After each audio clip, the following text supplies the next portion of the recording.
istimewa ini. Mulai kapan? Baru malam ini. Baru malam, Masya Allah. Tadi perdana ini ya. Alhamdulillah.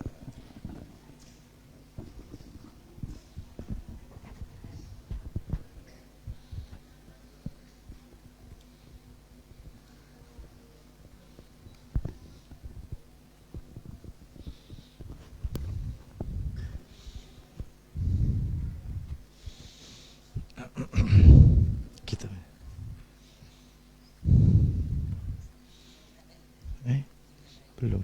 Belum. Semuanya ya.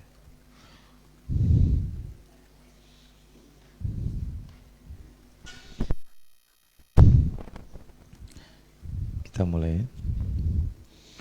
Bismillah. Assalamualaikum warahmatullahi wabarakatuh.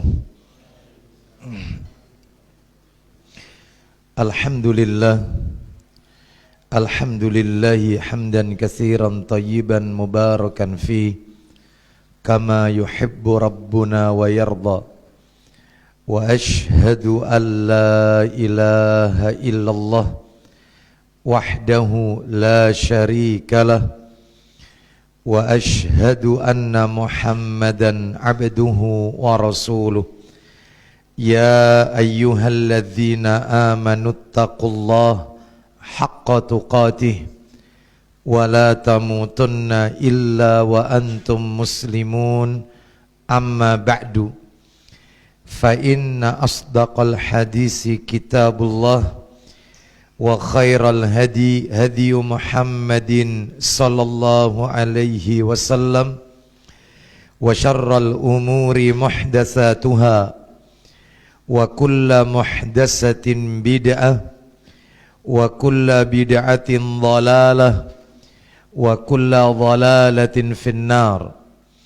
Ikhwan wa akhwati fillah, bapak-bapak, ibu-ibu, kaum muslimin dan muslimah, jamaah salat maghrib Masjid Imam Syafi'i yang semoga dimuliakan oleh Allah Subhanahu wa ta'ala. Tidak ada kata yang patut kita ucapkan di malam hari ini selain rasa syukur kita kepada Allah Tabaraka wa ta'ala atas segala karunia nikmat yang telah Allah berikan kepada kita, yang tentunya kita tidak akan pernah bisa, tidak akan pernah mampu menghitung-hitung nikmat tersebut.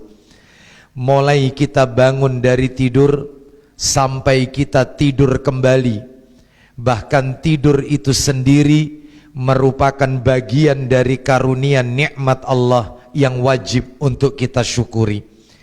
Allah Subhanahu wa ta'ala menegaskan di dalam ayatnya, di dalam Al-Quran, di surat An-Nahl, surat yang ke-16, di ayat yang ke-18, Allah Subhanahu wa ta'ala berfirman, wa in ta'uddu ni'matallahi la tuhsuha innallaha laghafurur rahim, yang artinya, dan jika kamu menghitung-hitung nikmat Allah, niscaya kalian tidak akan mampu untuk menghitungnya.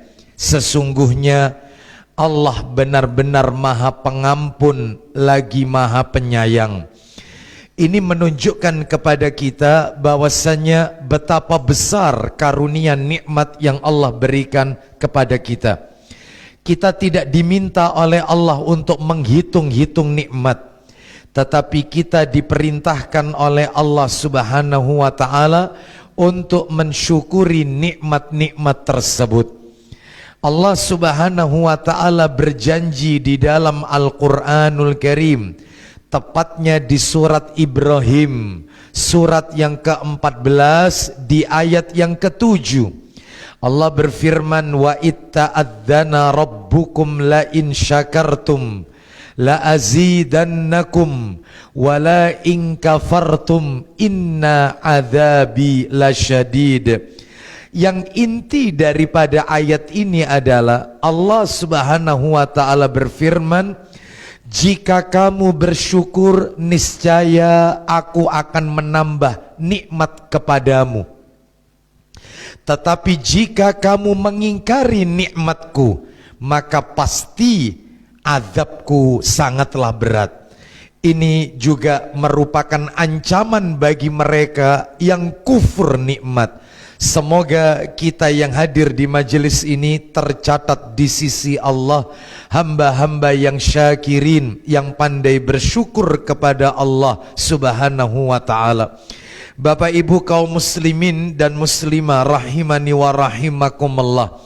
Malam hari ini kita akan tuntaskan materi kita yang sempat, yaitu terhenti pada bulan yang lalu. Saya menyampaikan tentang sikap mukmin sebelum dan ketika Ramadan.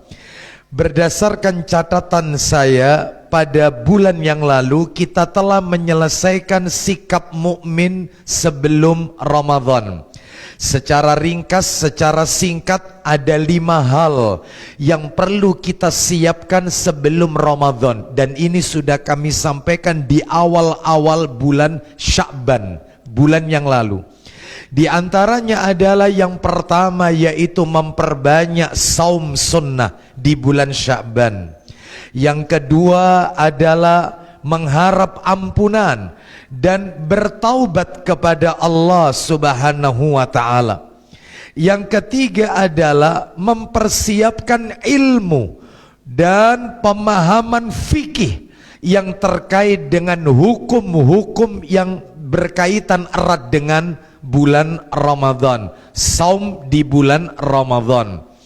Apalagi hukum-hukum yang terkait di bulan Ramadan dikait-kaitkan dengan sesuatu yang sifatnya kontemporer, yang di zaman Nabi belum terjadi, belum ada, tetapi di zaman kita itu terjadi.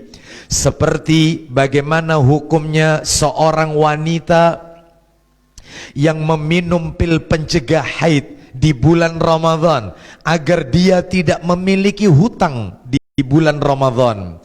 Bagaimana hukumnya ketika kita sedang saum berpuasa kita divaksin? Bagaimana hukumnya orang-orang yang ketika saum menggunakan alat-alat semacam bronchodilator, alat yang disemprotkan ke dalam mulut untuk penyakit tertentu, seperti orang yang terkena asma, untuk meringankan penyakitnya? Bagaimana hukum orang yang diinjeksi ketika saum di bulan Ramadan? Dan masih banyak lagi yang mana di zaman Nabi yang seperti ini tidak pernah kita dapatkan dalilnya. Maka tentunya kita harus memiliki bekal ilmu yang cukup. Sebab orang yang beribadah tanpa ilmu, maka tentunya ibadahnya tidak akan diterima oleh Allah Subhanahu wa ta'ala. Sebagaimana yang dikatakan oleh yaitu para alim ulama, salah satunya yang disebutkan oleh Al-Imam Ibnu Qayyim Al-Jauziyah rahimahullah.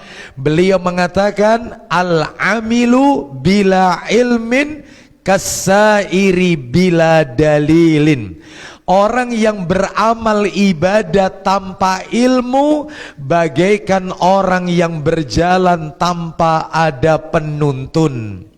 Wa ma'lumun anna ataba misli hadza aqrabu min salamatihi. Sudah dimaklumi, kata beliau rahimahullah, orang yang berjalan tanpa penuntun akan mendapatkan kesulitan dan sulit untuk selamat. Nah itu. Bahkan juga dikatakan yaitu oleh Ibnu Taimiyah rahimahullah, gurunya Ibnu Qayyim Al-Jauziyah rahimahullah. Dikatakan bahwasannya man faraqad dalila dhallas sabil wala dalila illa bima jaa bihir rasul. Kata beliau Ibnu Taimiyah rahimahullah, siapa yang terpisah dari penuntun jalannya maka tentu ia akan tersesat. Tidak ada penuntun terbaik bagi kita selain dengan mengikuti ajaran Rasul sallallahu alaihi wasallam. Bahkan kata Imam Hasan Al-Basri rahimahullah, seorang ulama tabi'in yang wafat tahun 110 Hijriah, usia ketika wafat 88 tahun. Hasan Al-Basri rahimahullah terkenal dengan julukan kata-kata beliau seperti ucapannya Rasul. Apa itu? Nabi itu punya keistimewaan, Nabi itu punya mukjizat, salah satunya selain Al-Quran ya, salah satunya adalah yaitu jawami'ul kalim, ucapan yang ringkas, singkat namun padat isinya. Hasan Al-Basri rahimahullah juga memiliki yang seperti ini. Artinya dia kalau berkata ringkas singkat tapi berbobot. Ya, ini dikenal di kalangan para tabi'in. Apa kata Hasan Al-Basri rahimahullah? Fatlubul ilma talaban la tadurru bil ibadah. Kata beliau rahimahullah, tuntutlah ilmu dengan sungguh-sungguh, namun jangan sampai meninggalkan ibadah. Watlubul ibadah talaban la tadurru bi ilmin. Gemar pulalah kalian untuk beribadah, namun jangan sampai meninggalkan ilmu. Ya berilmu ya diamalkan, beramal ya pakai ilmu. Maksudnya begitu. Fa inna qauman talabu al-ibadah wa tarakul al-ilma. Artinya karena ada segolongan orang yang rajin beribadah namun meninggalkan belajar. Makanya pentingnya kita memahami ilmu, mempersiapkan bulan Ramadan. Baik.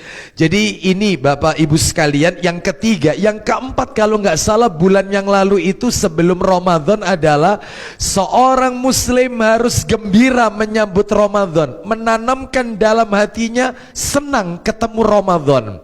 Sebagaimana dikatakan oleh Ibnu Rajab Al-Hambali rahimahullah dalam kitab Lataiful Ma'arif halaman 232, qala ba'dus salaf, sebagian para salaf berkata, apa katanya?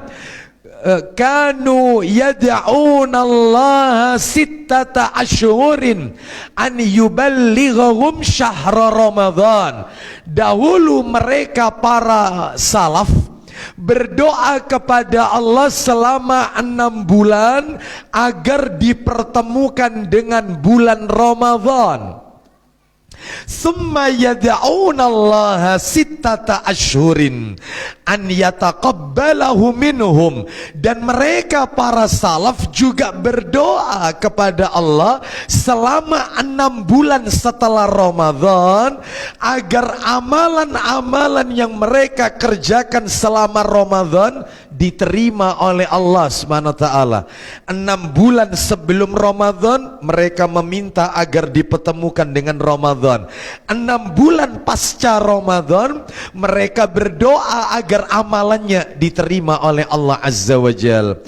Inilah para ulama. Jadi mereka senang, gembira ketika menjumpai bulan Ramadan.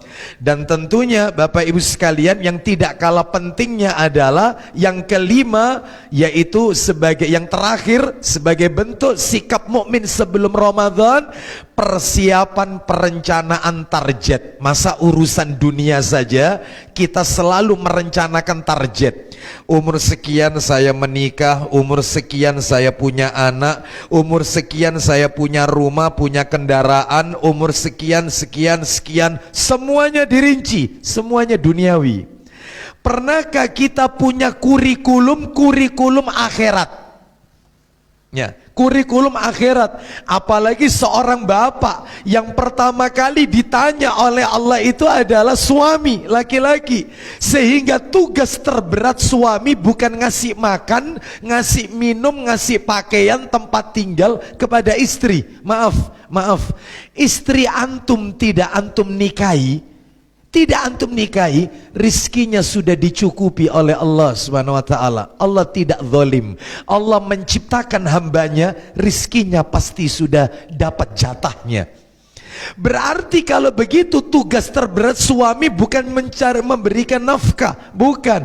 Tetapi tugas terberat suami adalah yaitu mengantarkan istri dan anak-anaknya sampai ke surga Allah Subhanahu wa taala. Dalam rangka mengimplementasikan firman Allah, ku anfusakum wa ahlikum nara, jagalah dirimu dan keluargamu dari api neraka. Itu misi visi yang terberat yang harus dimiliki oleh seorang ayah, terutama karena ini pemimpin rumah tangga. Makanya kurikulumnya dalam rumah tangga itu harus jelas targetnya masuk surga bareng bersama keluarga. Itu kurikulum akhirat mestinya begitu. Direncanakan target. Ramadan juga begitu. Ramadan tahun ini saya harus khatam minimal berapa kali. Ramadan tahun ini qiyamul lailnya di masjid mana. Ramadan tahun ini paling tidak setiap hari saya harus mengirimkan buka puasa di masjid Imam Syafi'i sekian bungkus. Ramadan tahun ini saya iktikafnya di mana. Ramadan harus ada perencanaan target. Tidak direncanakan sejak awal, jangan harap Ramadannya akan sukses. Oleh karena itu, maka pada malam hari ini sebelum masuk materi kedua, sikap mukmin ketika Ramadan, karena sebelum Ramadan sudah tuntas, tinggal yang kedua ini yang terakhir. Bagaimana? Apa yang kita lakukan kalau menjumpai Ramadan? Maka saya ingin mengingatkan kepada Bapak Ibu, khususnya kepada diri saya, tentang sebuah hadis Nabi yang diriwayatkan oleh Ibnu Majah dalam kitab Sunan Ibnu Majah. Sayang kitabnya nggak saya bawa ini ya, yaitu hadis nomor 3185, hadis dari sahabat Thalhah bin Ubaidillah radhiyallahu an, di mana sahabat Thalhah bin Ubaidillah menceritakan ada dua orang bersaudara, anggap saja A dan B gitu aja, dua orang bersaudara. Saudaranya yang pertama yaitu si A adalah orang yang rajin beribadah, semangat ibadahnya, dan si A gugur berperang, jihad fisabilillah, tewas, meninggal dunia. Ternyata saudara satunya yaitu si B adalah semangat ibadahnya tidak seperti si A. Nah, ternyata si B juga meninggal. Meninggalnya 1 tahun setelah si A. Maka Thalhah bin Ubaidillah radhiyallahu an bermimpi, ternyata orang yang terakhir, si B maksudnya, dalam mimpinya sahabat Thalhah bin Ubaidillah radhiyallahu an ditempatkan oleh Allah pada surga yang paling tinggi derajatnya, sedangkan saudaranya yang satunya si A yang meninggal lebih dahulu ternyata berada di level surga yang bawah. Lalu dia ceritakan kepada sahabat Nabi yang lain, dan para sahabat terheran-heran. Lalu Nabi mendatangi para sahabat, jadi Nabi masih hidup ini. Nabi mendatangi para sahabat, lalu Nabi bertanya, min ayyi dzalika ta'jabun? Kata Nabi, perkara apa yang membuat kalian terheran-heran? Memangnya apa yang membuat kalian heran ini apa? Lalu kemudian Nabi melanjutkan sabdanya, alaisa qadamaka sahada ba'da husana? Bukankah orang yang kedua, maksudnya si B, itu meninggal 1 tahun setelah si A meninggal? Maka sahabat menjawab, qalu bala, iya wahai Rasulullah. Baik. Lalu Nabi mengatakan, qala, kata Nabi, wa adraka ramadhana fasama wa shalla kadza wa kadza min sajdatin fis sana.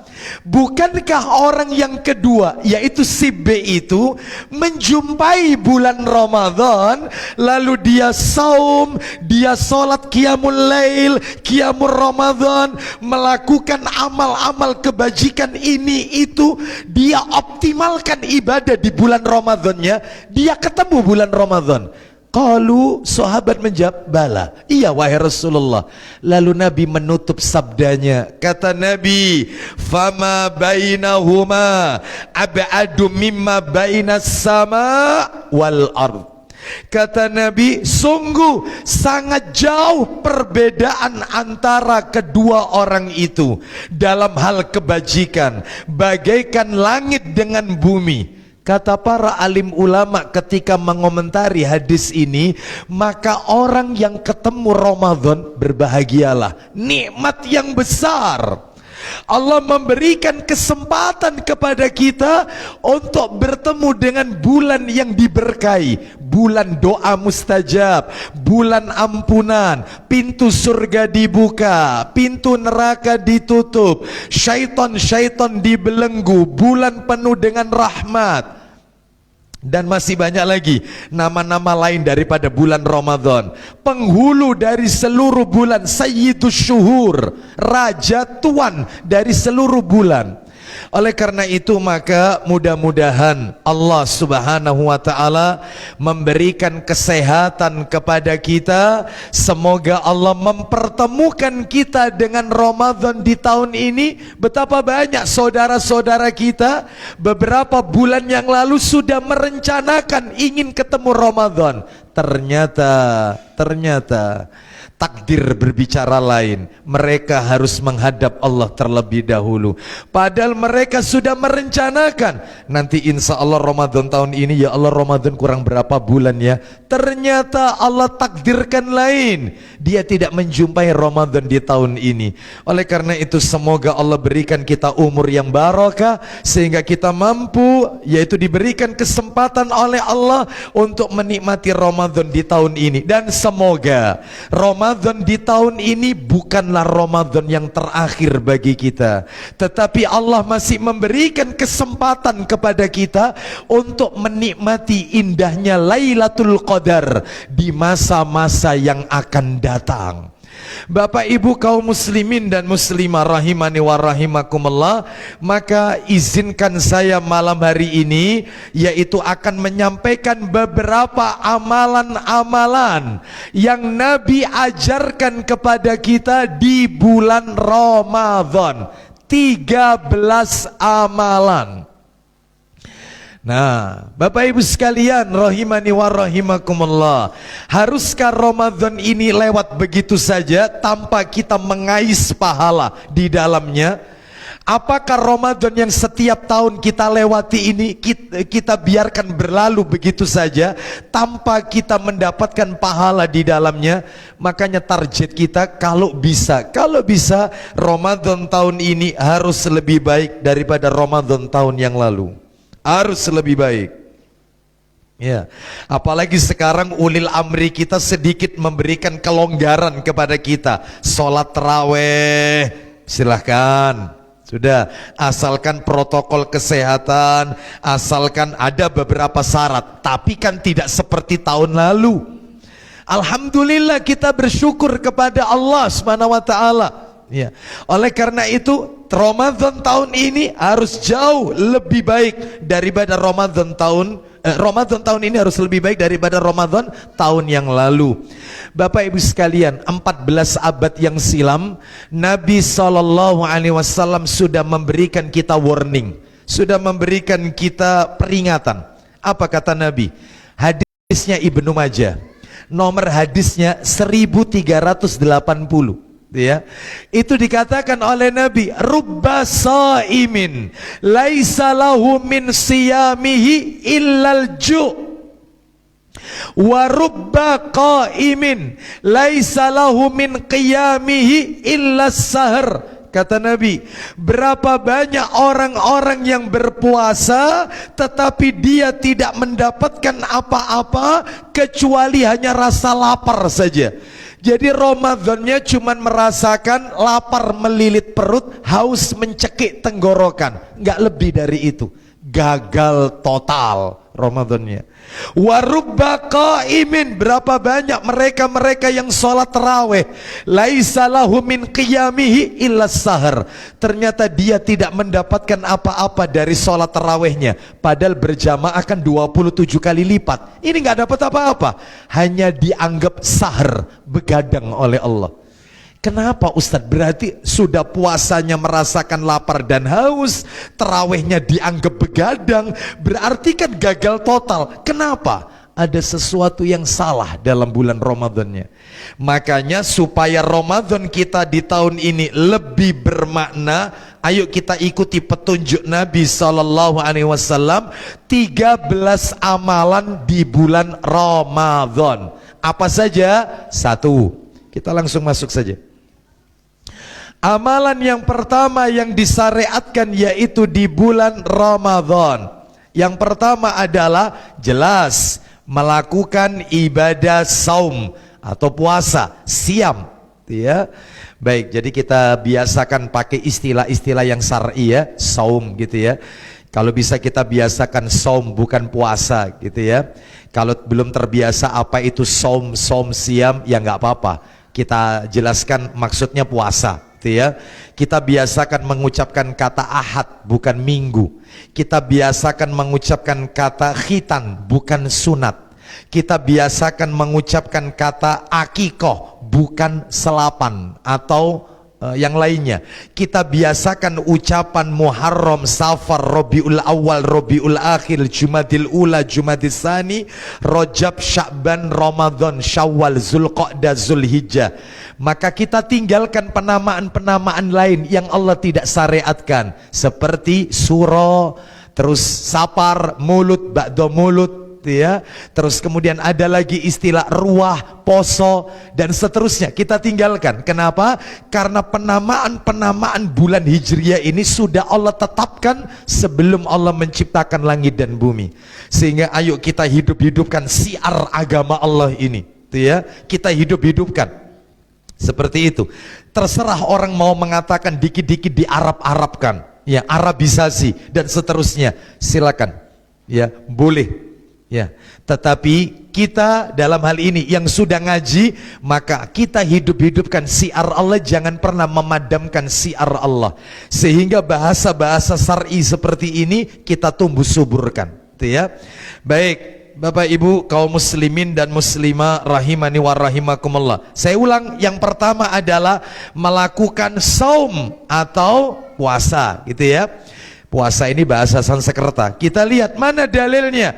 Dalilnya yaitu disebutkan, naam, di dalam hadis riwayat Bukhari. Bapak Ibu sekalian rahimani wa rahimakumullah, riwayat Bukhari. Ada Sahih Bukharinya? Nggak bawa ya? Nggak ada ya? Nah ini berarti antum lebih sedikit nanti bukanya ya. Nah, baik gitu ya. Sebab dari tadi soalnya saya lihat kok Ustadz sudah dikasih tanda, belum, aduh ya, ini belum buka, ini sudah aduh ya. Makanya bersyukurlah ya, kitabnya tertinggal, nggak apa-apa, qadarullah. Baik, kita lihat hadisnya riwayat Bukhari, hadis nomor 38, di nomor asli nih ya, nomor 38. Saya bacakan saja, di mana Nabi sallallahu alaihi wasallam bersabda, dari Abu Hurairah radhiyallahu an, dia berkata, Nabi sallallahu alaihi wasallam bersabda, man shoma ramadhana imanan wahtisaban ghufira lahu ma taqaddama min dambihi. Barang siapa yang saum, siap puasa karena iman dan ihtisab, mengharap pahala dari Allah Subhanahu wa taala, maka Allah akan ampuni dosa-dosanya yang telah lalu. Lihat, berarti syariat puasa peluntur penghapus dosa. Mudah-mudahan ibadah saum kita di tahun ini, Ramadan ini, Allah ampuni semua dosa-dosa kita. Ya, ibadah saum, baik, melunturkan dosa, dihapus dosa kita yang telah lalu. Bapak Ibu kaum muslimin dan muslimah rahimani wa rahimakumullah, perlu Bapak Ibu fahami, saya tidak akan menyentuh masalah fikih ya, karena nanti waktunya bertambah panjang dan pembahasannya akan melebar. Bagaimana tentang yaitu melafadzkan niat puasa, bagaimana yaitu kalau niatnya itu sejak awal Ramadan. Saya tidak membahas itu ya, saya cuma menyampaikan amalan-amalannya saja. Bagaimana tata cara sahur yang benar, berbuka yang benar, saya tidak sentuh itu ya. Karena apa? Karena ini adalah masalah fikih. Jadi nanti akan ada ustadz yang lain saja yang akan menjelaskan. Bahkan mungkin sebagian Bapak Ibu sudah mendapatkan ilmu itu. Jadi saya hanya menunjukkan amalan-amalannya saja. Yang kedua sekarang, nah ini yang kedua ini Bapak Ibu sekalian rahimani wa rahimakumullah. Yang kedua adalah menghidupkan qiyamul Ramadan, salat tarawih berarti. Jadi ada istilah qiyamul lail, ada qiyamul Ramadan, ada tahajud. Ini semua ibadah di malam hari semua ini. Terus maksudnya apa ini perbedaannya? Sebentar, saya jelaskan dulu tiga hal ini yang mungkin sebagian orang masih rancu. Ada yang namanya yaitu qiyamul lail. Qiyam itu menghidupkan, lail itu malam. Qiyamul lail menghidupkan malam dengan beribadah. Itu namanya qiyamul lail. Sehingga qiyamul lail itu tidak identik dengan sholat. Tidak. Bagi akhwat yang haid, maka dia bisa melakukan qiyamul lail dengan cara berzikir, berdoa, membaca buku-buku agama, atau membaca Al-Quran sekalipun tidak menyentuh mushaf, yaitu atau mungkin menyentuh mushaf dengan kain pelapis, sarung tangan, maka itu termasuk qiyamul lail. Jadi kalau kita semalaman nggak bisa tidur, mulai setelah sholat isya kita nggak bisa tidur, lalu kita gunakan dengan baca sholawat, zikir, membuka artikel-artikel Islam, kita baca, yang penting kita catat, itu termasuk qiyamul lail. Itu termasuk qiyamul lail. Jadi menghidupkan malam dengan beribadah. Sedangkan kalau yang kedua qiyamul Ramadan, qiyam adalah berdiri. Menghidupkan, boleh berdiri. Ramadan bulannya, maksudnya berdiri di bulan Ramadan, menghidupkan bulan Ramadan dengan sholat, maksudnya ya taraweh itu. Jadi qiyamul Ramadan ini ya taraweh itu, taraweh, tarwiha. Ya, adapun kalau tahajud beda lagi, yaitu ibadah sholat yang dikerjakan dengan syarat setelah orang itu tidur. Jadi syaratnya harus tidur dulu, baru kemudian dia sholat. Itu namanya tahajud. Ustadz, berarti kalau saya setelah sholat isya, ya karena saya belum ngantuk, maka saya pakai sholat sunnah, terus sholat sunnah. Itu berarti saya termasuk qiyamul lail. Kalau di luar Ramadan, ya qiyamul lail. Qiyamul lail, ya. Kalau tidak sholat hanya baca Quran, qiyamul lail, karena menghidupkan malam dengan beribadah. Tetapi kalau dilakukan di dalam bulan Ramadan, namanya qiyamul Ramadan. Ya. Baik, jadi tiga hal ini. Lah yang saya sampaikan, amalan yang kedua tadi adalah menghidupkan qiyamul Ramadan. Maksudnya sholat tarawih bersama imam sampai imam selesai. Kok pakai kata-kata sampai imam selesai, Ustaz? Iya, sampai imam kelar, selesai. Nah, mana dalilnya? Berarti berjamaah. Iya, mana dalilnya? Dalilnya saya berikan dua. Yang pertama adalah hadis riwayat Bukhari. Nah, sebentar lagi kita buka Abu Dawudnya. Bukhari dulu saya sampaikan, yaitu hadis nomor 37. Bukhari ya, dari Abu Hurairah radhiyallahu an, dia berkata, Rasulullah sallallahu alaihi wasallam bersabda, man qama ramadhana imanan wahtisaban ghufira lahu ma taqaddama min dambihi. Coba diperhatikan Bapak Ibu sekalian. Kata Nabi, barang siapa yang menegakkan sholat di bulan Ramadan, maksudnya taraweh, karena iman dan mengharap pahala di sisi Allah, Allah ampuni dosa-dosanya yang telah lalu. Ujung-ujungnya pengampunan dosa lagi. Saum, puasa, penghapus dosa. Taraweh, penghapus dosa. Masya Allah. Ya, makanya betul kalau Ramadan itu bulan ampunan. Ya. Kita lihat lagi dalil yang lain, kok pakai ada kata-kata bersama imam sampai imam selesai. Tolong dibuka Abu Dawud jilid 1. Abu Dawud jilid 1, nomor hadisnya 1375. Silakan Ustaz. 1375. 1375 dari Abu Dzar radhiyallahu an. Posisi hadis ada di sebelah kanan Ustaz. Dari Abu Dzar radhiyallahu an. Silakan. Ketemu 1375 jilid 1 ya. Silakan dibaca. Abu Dzar. Akhwat denger ya atasnya. Denger nggak akhwat? Ada mic satu lagi? Nggak ada ya? Taib. Kalau gitu agak keras sedikit volumenya Ustaz. Iya. Gitu. Iya. Kami puasa Ramadan bersama Nabi. Lanjut Ustaz. Beliau tidak melakukan qiyamul lail bersama kami sedikit pun selama sebulan itu sampai tinggal 7 hari terakhir. Top, berhenti dulu. Nabi SAW tidak melakukan sholat tarawih pada bulan Ramadan itu sampai akhirnya Ramadan tinggal tersisa 7 hari. Anggap aja Ramadan 30 hari dikurangi 7, berarti malam 23 baru Nabi ke masjid. Malam 23 baru Nabi ke masjid mengimami orang banyak. Ternyata Nabi ketika mengimami malam 23 itu Ustadz, itu sampai berapa lama itu? Silakan lanjutkan.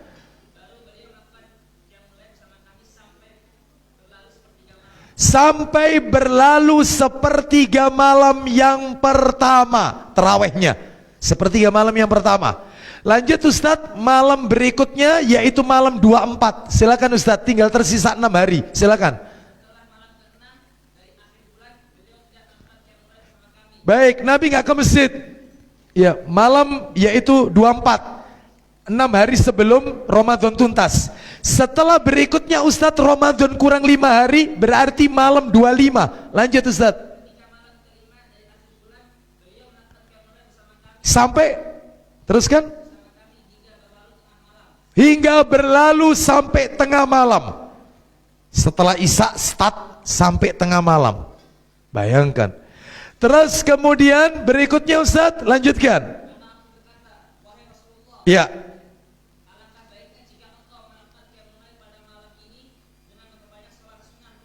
Lihat para jamaah sekalian, Nabi, saya lanjutkan dikit ya, setelah itu kita skores untuk adzan Isya. Sebentar, ini kita tuntaskan dulu aja, sedikit aja. Kata Abu Dzar radhiyallahu an, wahai Rasulullah, alangkah baiknya engkau menambah lagi, yaitu artinya lamanya sholat ini. Bayangkan, mereka semangat untuk melakukan qiyamul Ramadan. Padahal ini sampai tengah malam loh ini. Lalu kemudian apa kata Nabi sallallahu alaihi wasallam? Silakan. Innar rajula idza shalla ma'al imam hatta yansarifa husiba lahu qiyamul lailatin. Silakan Ustaz.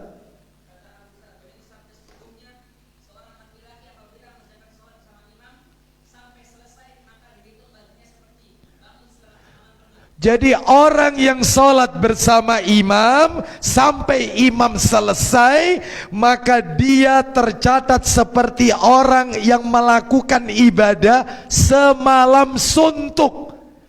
Berarti Ustadz, kalau saya terawih imamnya dapat 8 rakaat, lalu saya tinggal pulang karena saya pengen witir nanti tahajud, karena saya pengen sholat malam lagi, makanya saya witirnya ndak ikut imam. Berarti saya nggak masuk hadis ini? Nggak masuk.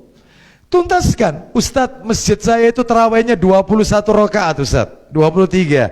Makanya imam dapat 8 rakaat, saya pulang. Saya sholat witir sendiri di rumah karena saya berkeyakinan 11, bukan 21, 23.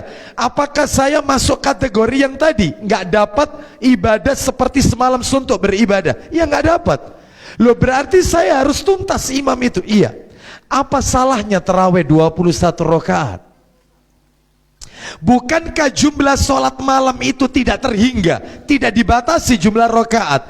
Bukankah Nabi mengatakan sholat malam itu masna, masna, 2 rakaat salam, 2 rakaat salam. Apabila kalian khawatir subuh itu masuk, maka tutuplah witir 1 rakaat, diganjilkan jumlah akhirnya. Berarti lihat kata-katanya Nabi, apabila kalian khawatir subuh itu masuk, berarti tidak terhingga. Makanya yaitu riwayatnya sahih 11. Ada lagi yang 39 rakaat, 36 terawih, witirnya 3, riwayatnya sahih. Ada yang terawihnya 40 rakaat, witirnya 7, riwayatnya sahih. Silakan dibuka di buku kitab-kitab para ulama, sahih. Ya. Masjid Imam Syafi'i berapa rakaat? Yang 40 plus 7 berapa? 8 plus 3. Iya. Sedangkan di Mekah, di Madinah, Bapak Ibu bisa lihat berapa jumlahnya? Banyak. 10 hari terakhir terutama ya, yang 10 hari terakhir ini maksud saya. 10 hari terakhir itu di Mekah dan di Madinah, setelah Isya start itu terawih 20 rakaat. Biasanya sampai jam 11 biasanya. Nanti jamaah istirahat, ada yang balik ke hotel ya, ada yang tetap stay di tempat karena di sana itu diperebutkan tempat itu ya. Baik, rebutan soal jutaan manusia ini. Nah, apalagi kalau sudah malam 27 ya. Jadi radius 5 km sebelum masuk Masjidil Haram, bahkan 10 kilo itu sudah ditutup jalan. Nggak bisa masuk sudah, nggak bisa masuk. Nah, itu Bapak Ibu sekalian, setelah 20 rakaat nanti jam 1 malam ada lagi Qiyamul Lail. Maka yang mengimami Syekh Abdurrahman As-Sudais hafizahullah ta'ala itu pakai kunut witir yang panjang doanya. Berarti total 20 plus 11 31. Ya. Apa yang salah dengan 21, 23? Yang salah itu yang tidak tarawih. Ya, itu yang salah. Terus yang kedua yang salah lagi, yang sholat tarawehnya yaitu terlalu cepat, terburu-buru, tidak tumaknina, tidak khusyuk. Nah, itu salah. Sebab tumaknina bagian daripada rukun sholat. Dituntut untuk tumaknina, tenang, tidak tergesa-gesa. Makanya sampai sekarang Indonesia masih menempati rekor yaitu tertinggi seluruh dunia. Taraweh 21 rakaat 7 menit. Ya, 21 rakaat 7 menit ya. Masih menempati. Di zaman Rasul sampai sekarang belum ada yang kayak begini. Indonesia masih posisi teratas menempati. Ya. Kira-kira perlu bangga atau tidak yang kayak begini ini?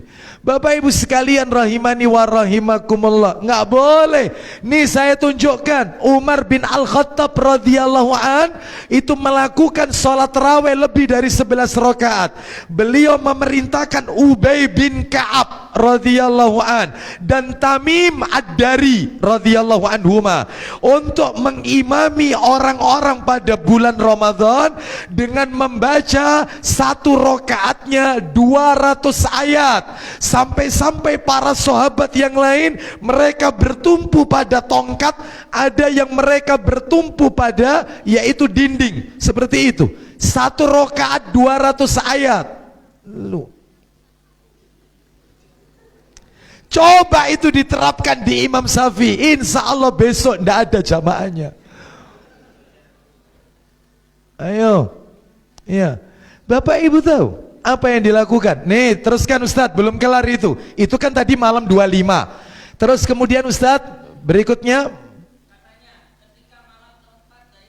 berarti malam 26. Kan 30 dikurangi 4, berarti malam 26. Lanjut. Beliau tidak melakukan Qiyamul Lail. Terus kemudian berarti malam 27 ini. Sekarang malam 27, maka Nabi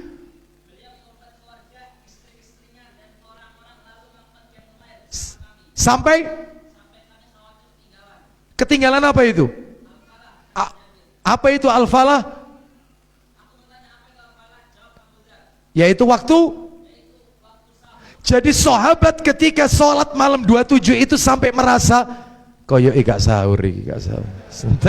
Sudah tidak sahur ini kelihatannya, sudah habis gak sahur ini. Iya. panjang. Dan ternyata Bapak Ibu tahu apa yang terjadi? Malam berikutnya dinanti jamaah tambah banyak. Itu sahabat levelnya beda. Mereka semangat kalau masalah urusan ibadah ini, nggak loyo. Makanya Bapak Ibu perhatikan, Nabi pernah bersabda, sabda Nabi ini disahihkan oleh Syekh Albani rahimahullah dalam kitab Silsilah Hadis Sahih. Nomor hadisnya 3938. Saya bacakan ini baru kita adzan ya. 3938. Begini katanya, an fadhala qala, dari fadhalah ia berkata. Ini dalam kitab Silsilah Hadis Sahih nomor 3938 jilid 2. Kita lihat, aqbala rajulun faqala, seorang laki-laki menghadap Nabi, lalu dia bertanya, laki-laki ini, ya Rasulullah sallallahu alaika ma aqrabul amali ilal jihad. Wahai Rasulullah, semoga Allah merahmati Anda, amalan apakah yang mendekati jihad? Amal apa yang pahalanya setara dengan jihad? Qala, Nabi menjawab, aqrabul amali ilallahi azza wajal al jihadu fi sabilillah wala yuqaribuhu syai'un. Kata Nabi, amalan yang paling dekat kepada Allah azza wajal adalah jihad fi sabilillah, dan tidak ada satupun amalan yang bisa menandingi jihad illa, masih koma belum titik, kecuali, lihat kata Nabi, man kana misla hadza wa asyaran nabiyyu sallallahu alaihi wasallam ila qaimin la yafturu min qiyamin wala siyamin. Kata Nabi, yang bisa menandingi amalan jihad adalah Nabi mengisyaratkan kepada orang ada dengan jarinya. Satu, orang yang tidak malas. Dua, orang yang tidak lesu alias loyo dalam sholat malam dan ketika puasa. Sholat malamnya ndak loyo, semangat, puasanya tetap semangat. Oh, ini yang namanya orang yang menandingi pahalanya seperti jihad. Lah kita tidak, imam panjang sedikit.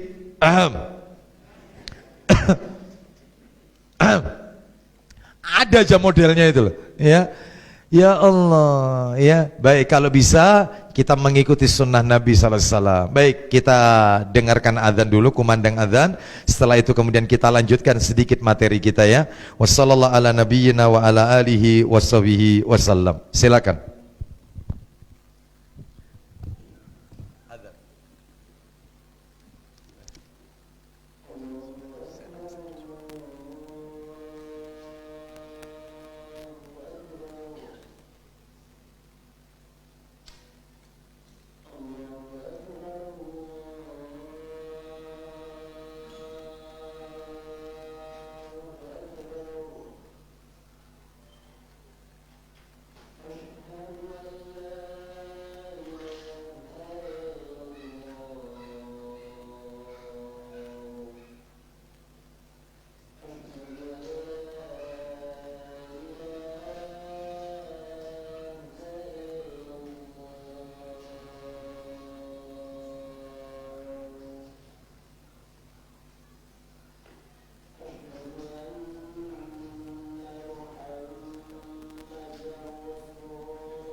Alhamdulillah, wassalatu wassalamu ala rasulillah wa ba'd. Kita lanjutkan Bapak Ibu sekalian. Jadi mereka para sahabat ini adalah semangat, yaitu ketika sholat malam dan ketika saum. Kita lanjutkan ya. Jadi yang kedua tadi menghidupkan qiyamul lail. Jadi upayakan bersama imam sampai dengan imam itu tuntas.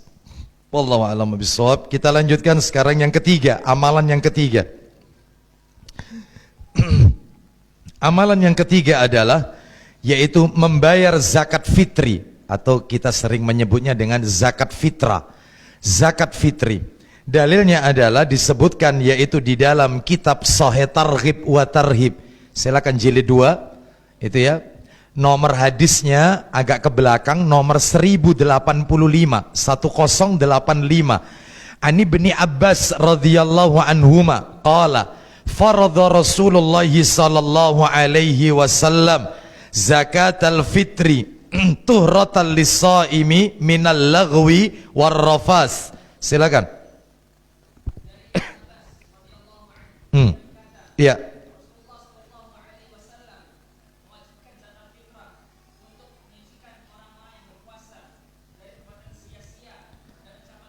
Baik, sampai di situ. Rasulullah SAW mewajibkan zakat fitr. Tujuannya apa? Mensucikan orang yang saum dari perkara sia-sia dan perbuatan keji. Ujung-ujungnya mensucikan dosa. Ya, jadi dari tadi nomor 1 sampai nomor 3 ujung-ujungnya penghapusan dosa. Termasuk zakat fitr ini. Baik, adapun teknisnya, fikihnya, berapa besarannya, siapa yang berhak menerima, tidak saya singgung ya, karena nanti semakin melebar. Ini pembicaraan masalah fikih ini ya. Saya hanya menyebutkan amalan-amalannya saja.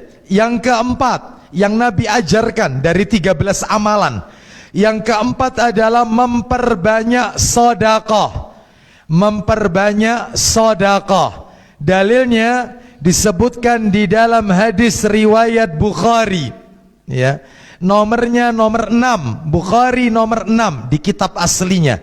Saya jadikan satu sekalian, yaitu dengan yang nomor 5 sekarang. Jadi nomor 4 memperbanyak sedekah. Yang nomor 5 memperbanyak membaca Al-Qur'an. Baik, kita bacakan dalilnya. Bukhari nomor 6, Sahih Bukhari nomor 6. Jadi dua penomoran itu kita kasih satu dalil. Bukhari nomor 6. Dari Ibnu Abbas radhiyallahu anhuma ia berkata, kana Rasulullah sallallahu alaihi wasallam ajwadan nas wa kana ajwada ma yakunu fi Ramadan. Disebutkan Rasulullah SAW adalah manusia yang paling dermawan, dan beliau akan tampak lebih dermawan lagi ketika di bulan Ramadan. Sodakonya digencarkan.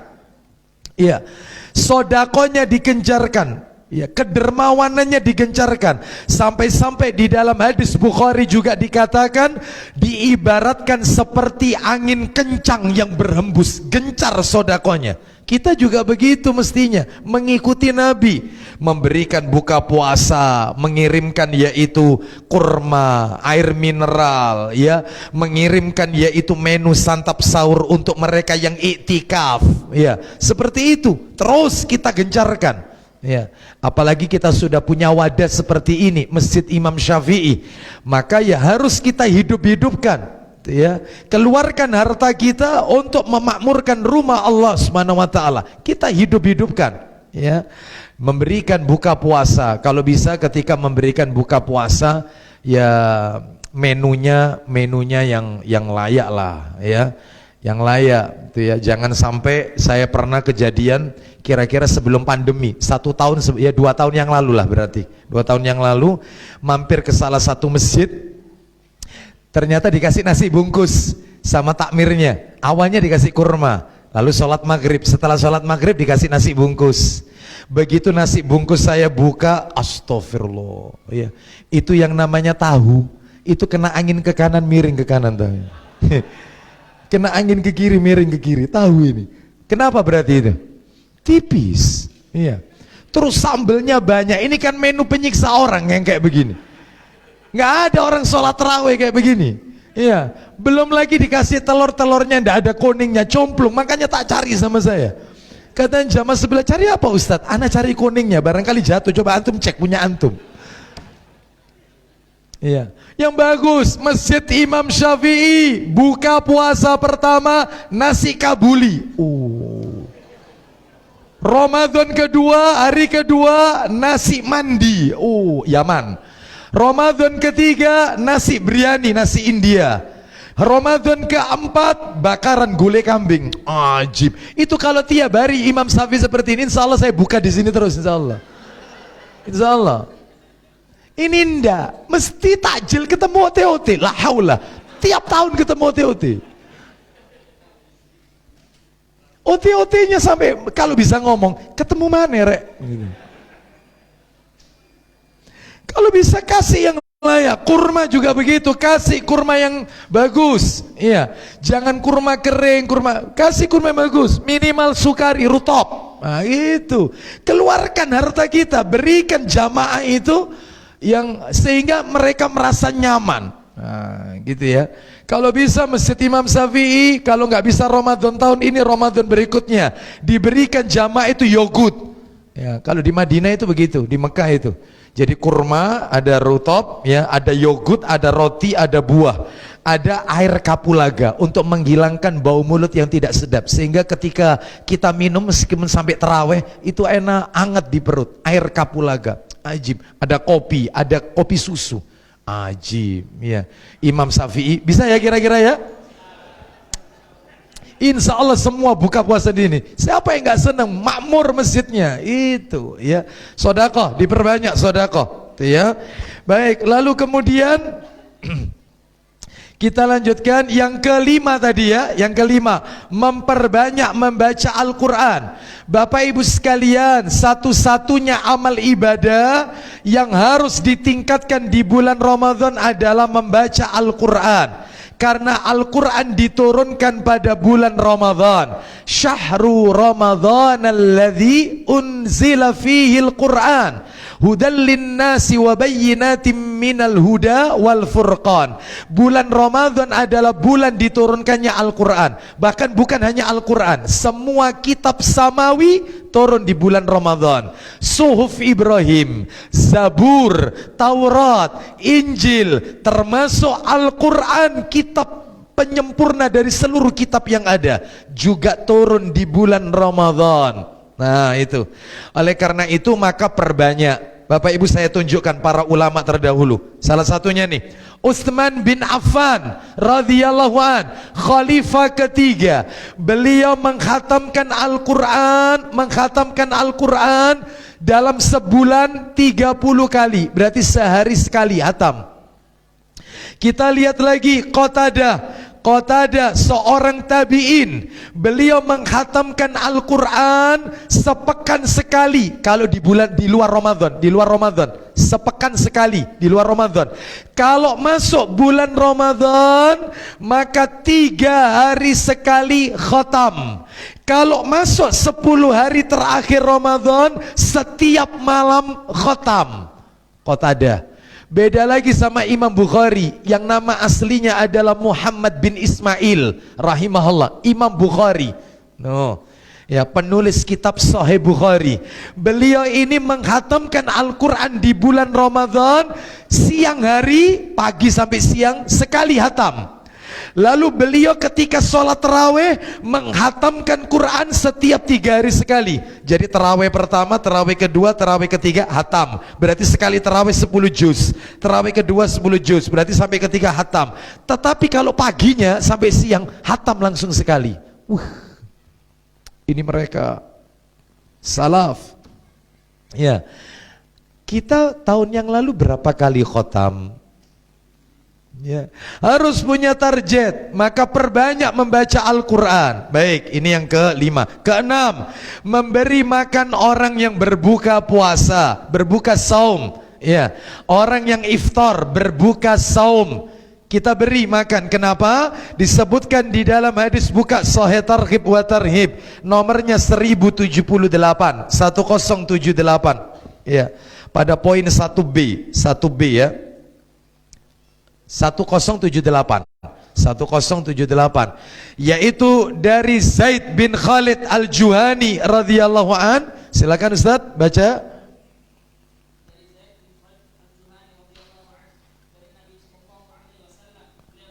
Langsung dibaca yang 1B saja Ustaz. Man fattara shaiman kana lahu mislu ajrihim. Yang bawah silakan.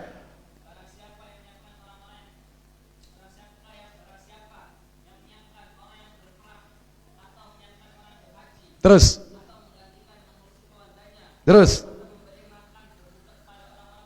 maka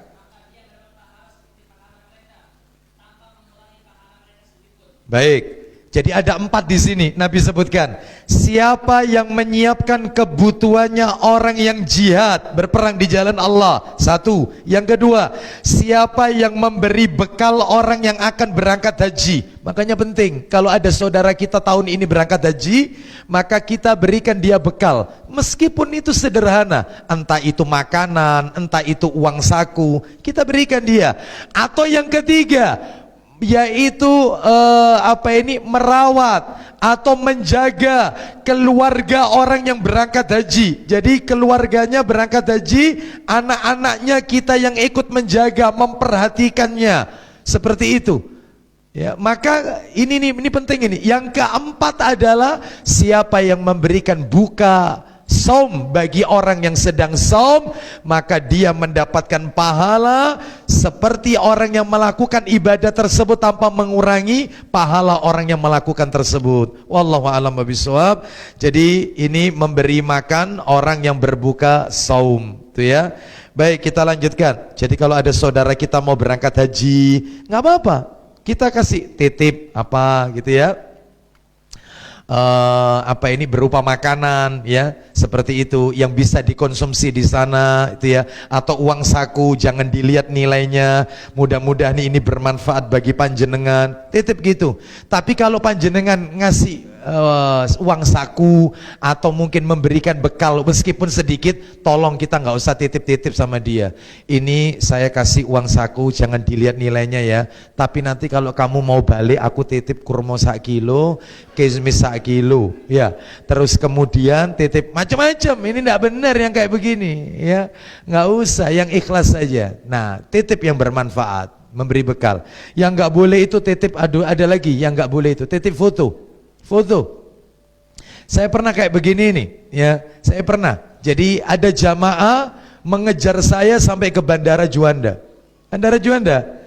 Mau berangkat, waktu itu bukan haji, umroh ya. Jadi karena kita diberi tugas untuk membimbing, sudah. Lalu kemudian jamaah ini nekat. Dia bilang, "Ustadz, tolong Ustadz, saya titip ini foto anak saya Ustadz." Aduh, ndak usah begini. Apa ini maksudnya?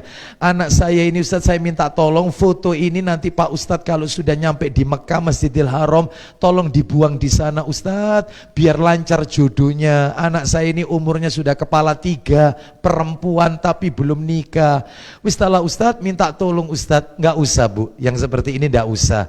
Saya doakan saja, mudah-mudahan diberi kemudahan. Setelah Ustadz, uang ini loh ndak sampai 1 foto itu diselipkan aja, itu kan ya ndak berat toh Ustadz. Tetap maksa. Yang namanya tas tenteng itu ada di bawah, dimasukin sama fotonya. Wis gini aja loh Bu, tak pek dewe mari, tak nikahi sendiri mari. Waduh ya jangan, saya ndak mau anak saya dipoligami. Baik kalau gitu. Sudah ndak usah kayak begini, sudah di anu aja. Ustadz dimasuk-masukkan. Sudah, saya begini, ya Allah, ya sudahlah, nggak bisa ini, orang ini nggak bisa, udah nekat udah. Baik, mudah-mudahan dimudahkan sama Allah Bu ya. Begitu boarding, semua jamaah naik mau berangkat, ruang boarding, ada tong sampah, tak cari sama saya, ada amplop tadi isinya foto, langsung tak buat di tong sampah itu, belum, tak sobek, tak buang.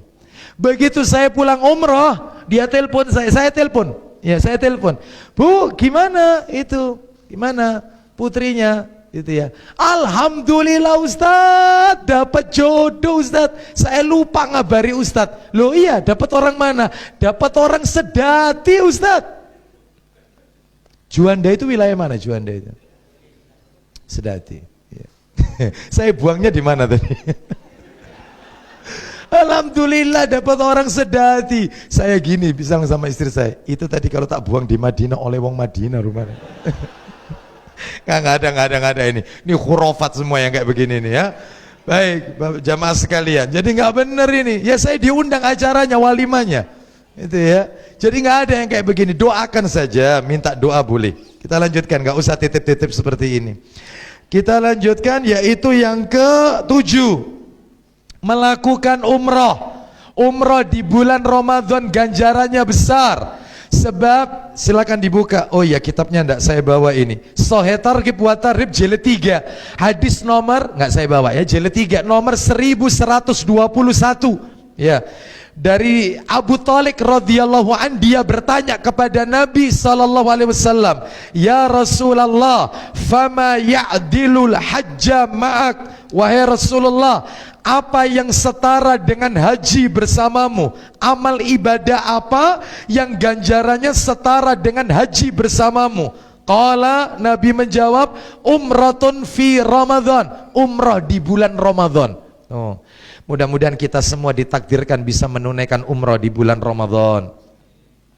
Kita lanjutkan yang ke-8, mengoptimalkan ibadah pada saat Lailatul Qadar. Lailatul Qadar. Oh, seperti itu. Ya, 10 hari terakhir. Dengan apa? Dengan qiyamul lail, qiyamul Ramadan dihidupkan. Ya. Sebagaimana Nabi bersabda dalam riwayat Bukhari, Sahih Bukhari nomor 35, dari Abu Hurairah radhiyallahu an, dia berkata, Nabi sallallahu alaihi wasallam bersabda, "Man yakum lailatal qadri imanan wahtisaban, ghufira lahu ma taqaddama min dzambihi." Barang siapa yang salat di malam qadar karena iman dan ikhtisab, mengharap pahala dari Allah, niscaya Allah ampuni dosa-dosanya yang telah lalu. Ya, yang diperbanyak adalah doa ketika Lailatul Qadar adalah doa Allahumma innaka afuwun tuhibbul afwa fa'fu anni. Lanjut nomor 9, jauhi ucapan dusta. Jauhi ucapan dusta, ucapan sumpah palsu, menghibah, membicarakan aib orang, namimah dan seterusnya. Jaga lisan. Intinya itu, jaga lisan. Sebab memang puasanya, somnya tidak batal, tetapi pahalanya yaitu tidak ia dapatkan. Mana dalilnya? Ayo dibuka dalam Sahih Targhib wa Tarhib nomornya 1079. Buka 1079. Ya, silakan Ustaz dibaca dari Abu Hurairah.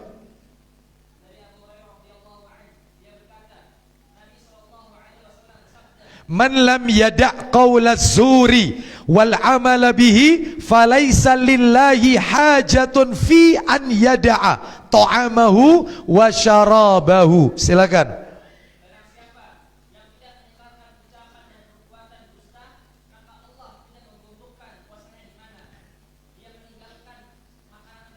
Stop. Siapa yang tidak bisa meninggalkan, yaitu ucapan dusta dan qaul zur. Apa qaul zur itu?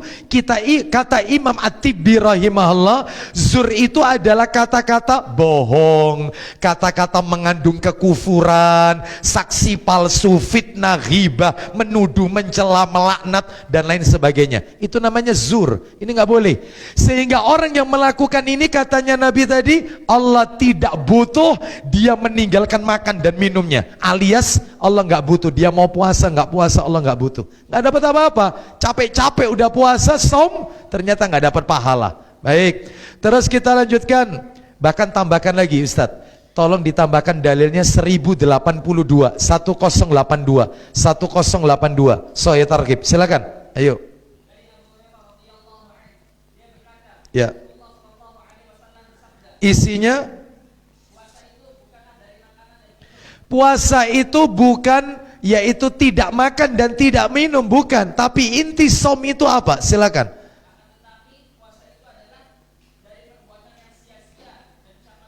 Nah, ucapan kotor dan perbuatan sia-sia itu ya.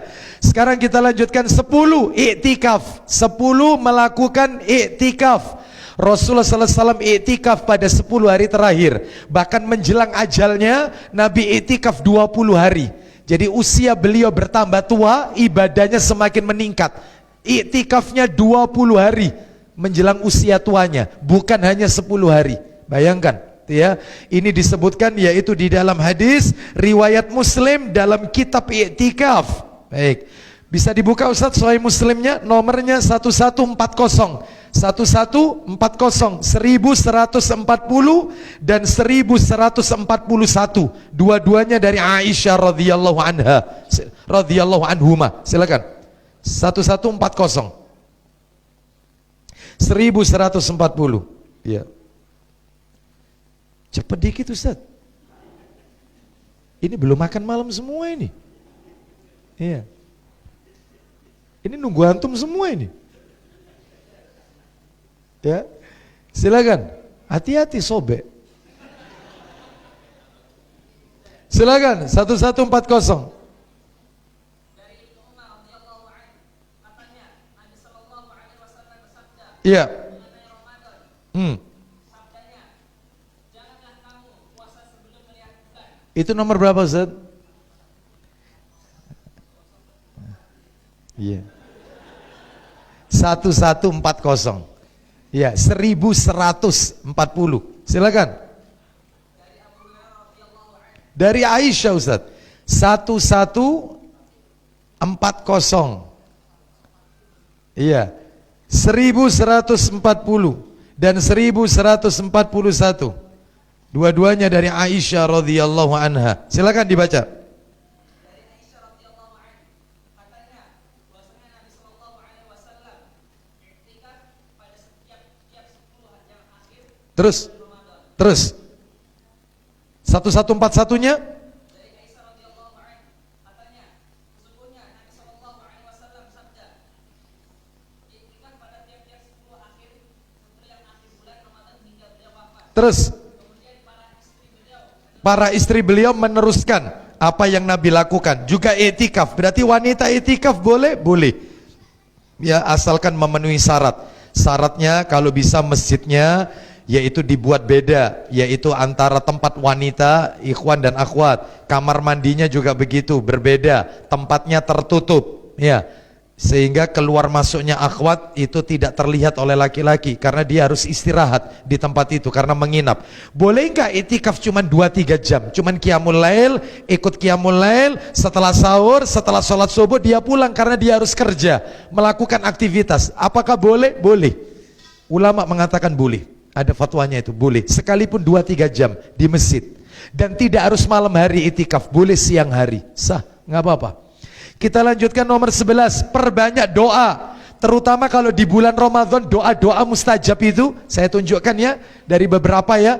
Yang pertama kalau bulan Ramadan doa-doa mustajab itu adalah ketika sahur. Ketika waktu sahur itu doa mustajab. Mana dalilnya? Ali Imran surat nomor 3 ayatnya ayat 17. Allah berfirman, Ali Imran ayatnya 17.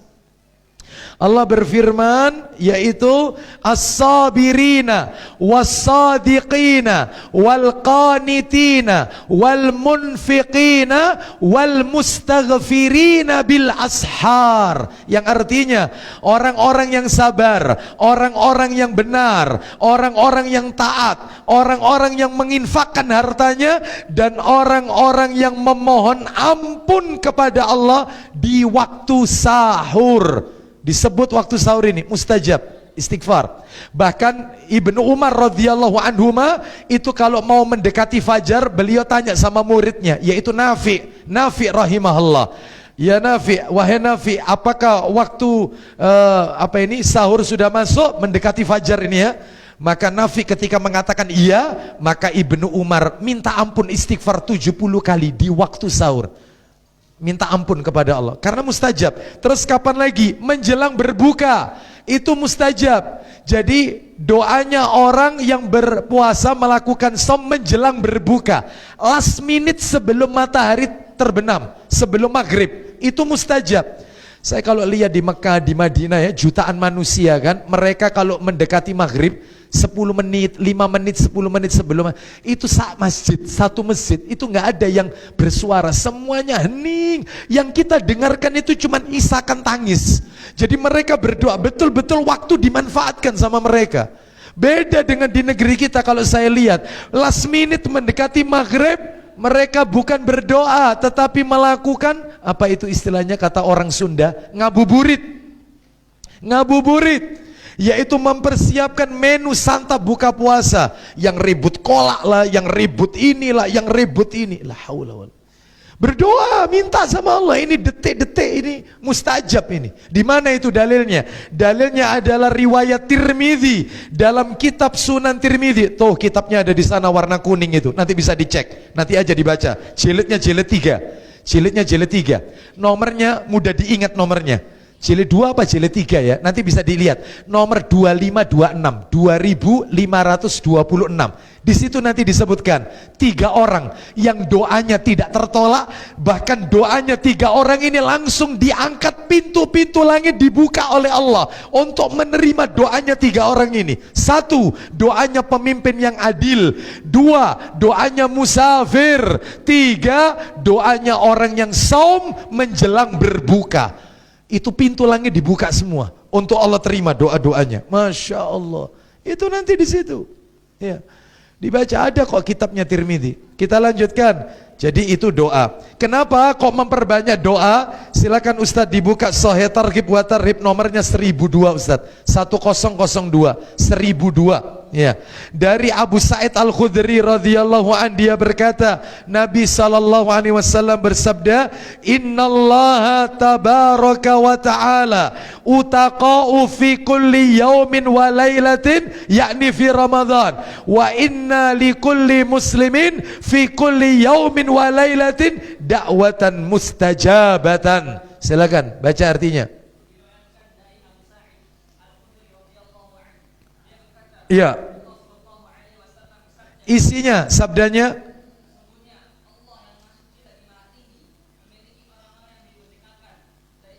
siapa orang-orang yang dimerdekakan dari api neraka itu? Setiap apa Ustaz? Baik, setiap hari, siang maupun malam, ada orang-orang yang dibebaskan dari api neraka. Teruskan lanjut.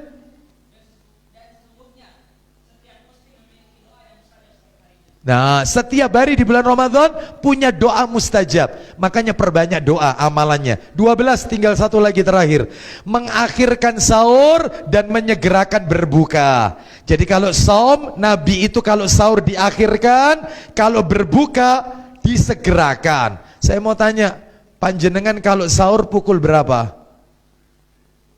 Ada yang sahur itu habis tarawih sahur.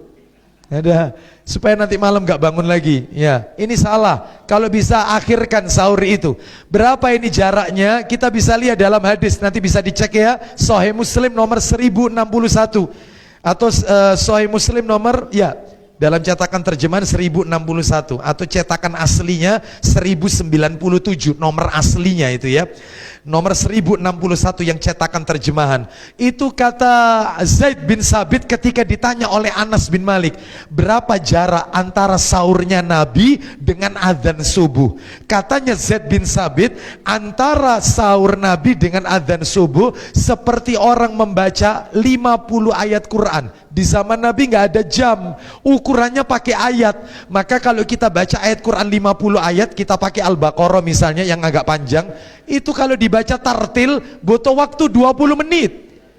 50 ayat 20 menit. Berarti kalau subuh pukul 4:15, maka sahur yang tepat ya kurang lebih 4 kurang 10 lah, atau 4 kurang 5 misalnya. Silakan. Loh Ustadz, istri saya itu pukul 2:30 sudah bangun ya Ustadz, kan menyiapkan menu santap sahur. Silakan disiapkan. Lah terus dilihatin aja setelah itu. Dilihatin aja. Menunggu momen waktu yang tepat, yang afdal, itu ya, yang tepat. Loh berarti Islam tidak mengenal imsak. Imsak tidak ada di dalam Islam. Imsak ini adalah bentuk kehati-hatian yang berlebihan. Padahal ketika kita mendengar imsak, sebagian itu misalnya kita dengar assalatu wassalamu alaih, ini maka boleh makan, boleh minum, ya, seperti itu. Lumayan 10 menit kan imsak itu, 10 menit. Makan, minum plus jima kalau cukup. Ini nggak apa-apa, manfaatkan, ya. Seperti itu. Kita lanjutkan. Jadi kalau sahur diakhirkan, kalau berbuka disegerakan. Namanya saja takjil, pakai ain, segerakan. Beda kalau pakai hamzah, takjil, itu diakhirkan. Orang Syiah Syiah, mereka kalau berbuka menunggu bintang terbit. Bintang sudah muncul baru berbuka. Kita Ahlus Sunnah nggak boleh meniru mereka. Begitu, saya mau tanya kepada panjenengan. Saya mau tanya, panjenengan ini berbuka ketika matahari terbenam atau adzan maghrib? Jujur. Adzan maghrib atau matahari terbenam? Syariat puasa ini, syariat som ini ada kaitannya sama adzan maghrib atau matahari terbenam?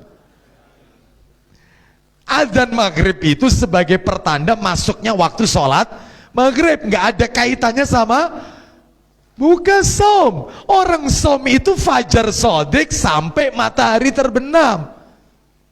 Selama ini kita menunggu apa? Adzan maghrib. Satu-satunya adzan yang dinanti oleh se-Indonesia cuma adzan maghrib. Betul tidak? Dinanti, ditunggu-tunggu. Ya, berarti kalau gitu gimana yang betul? Ya karena kita ini tidak berada di pinggir laut, kita tidak berada di puncak gunung, sehingga kita tidak tahu mana sunset, mana sunrise, kan begitu ya? Kita berada di daratan yang banyak gedung-gedung bertingkat, sehingga kita tidak tahu kapan terbenamnya matahari. Ya sudah, kita boleh mengikuti apa yang telah ditetapkan oleh ulil amri, jadwal waktu sholat wilayah Mojokerto dan sekitarnya. Udah itu aja, nggak apa-apa. Tapi hukum asal adalah yaitu matahari terbenam. Itu harus difahami betul. Baik, kita lanjutkan. Nah, mana dalilnya? Ayo dibuka Sahih Targhib nomor 1074. Tinggal satu lagi kita akhiri, nomor 13. 1074. 1074. Nabi bersabda, la tazalu ummati ala sunnati ma lam tantadir bifitriha an-nujum. Silakan baca Ustaz. Dan darinya ini maksudnya Sahal bin Sa'ad. Itu kalau dibaca yang nomor 1073 itu ketemu nama orangnya, Sahal bin Sa'ad radhiyallahu 9, berarti 54. Saat Nabi usia 54, saat itulah syariat som Ramadan ditetapkan. Makanya seumur hidup 9 kali Nabi puasa. Dan perlu Bapak Ibu ketahui, dari 9 kali puasa, 9 tahun berarti ya, 9 kali berarti 9 tahun. Itu yang 6 kali, yang 6 tahun, 6 kali ini, 6 Ramadan, semuanya perang.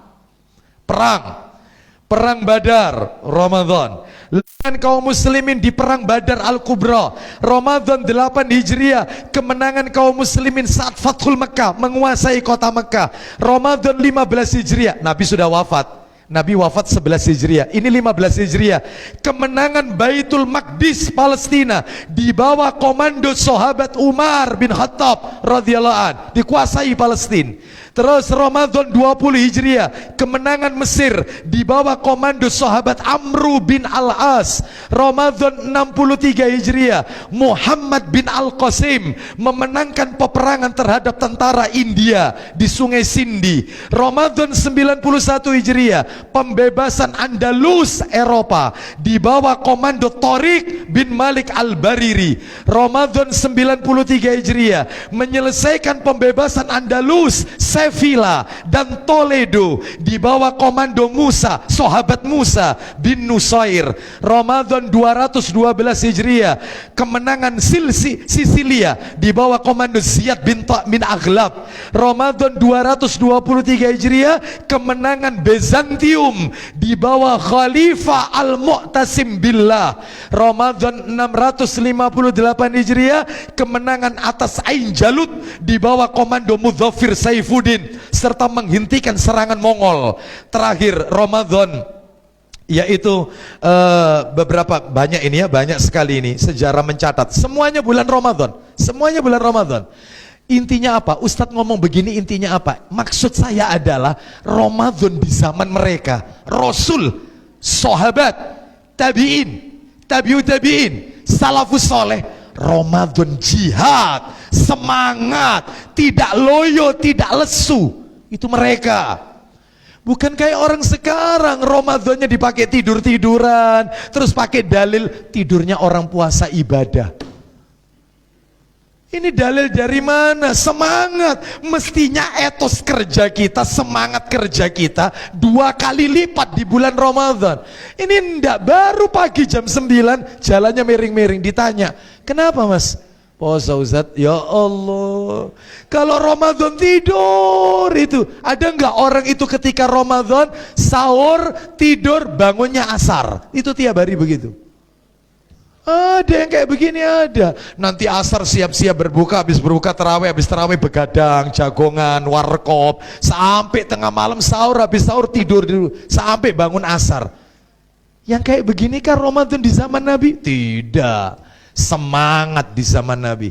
Ayo saya mengajak Bapak Ibu sekalian untuk lebih semangat dan yaitu mengoptimalkan ibadah Ramadan di tahun ini. Mudah-mudahan Ramadan tahun ini jauh lebih baik daripada Ramadan tahun-tahun yang lalu. Demikian apa yang bisa kami sampaikan, semoga menjadi tambahan ilmu yang bermanfaat. Ada yang mau bertanya? Tuntas materi ini.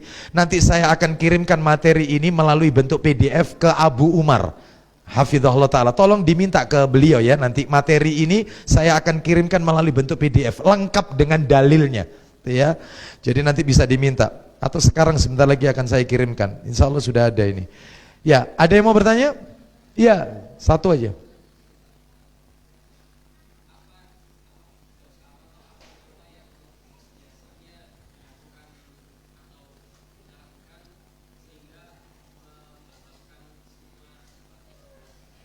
Nah, amalan apakah yang bisa membatalkan dari 13 amalan tersebut? Bapak Ibu sekalian, pertanyaannya bagus ini. Yang ditanyakan oleh beliau ini, barakallahu fik, yang ditanyakan oleh beliau ini adalah yaitu mubtilatul a'mal, yaitu penghapus amalan-amalan. Ini ada kitabnya sebenarnya. Ya, ada kitabnya Mubtilatul A'mal, ditulis oleh muridnya Syekh Albani rahimahullah, Syekh Salim bin Id Al-Hilali hafizahullah taala. Jadi kalau panjenengan tanya dari 13 amalan tadi, ada enggak amalan yang bisa melunturkan semua amalan itu? Ada. Nomor 1 syirik. Syirik itu penghapus amalan. Semua amal soleh yang kita lakukan mulai nol, ya, mulai kita melakukan ibadah sampai di usia berapa kita habis itu. Dalilnya di mana? Banyak. Dalilnya di antaranya Quran surat Az-Zumar ayat 65. Ya, banyak sekali. Syirik penghapus amalan.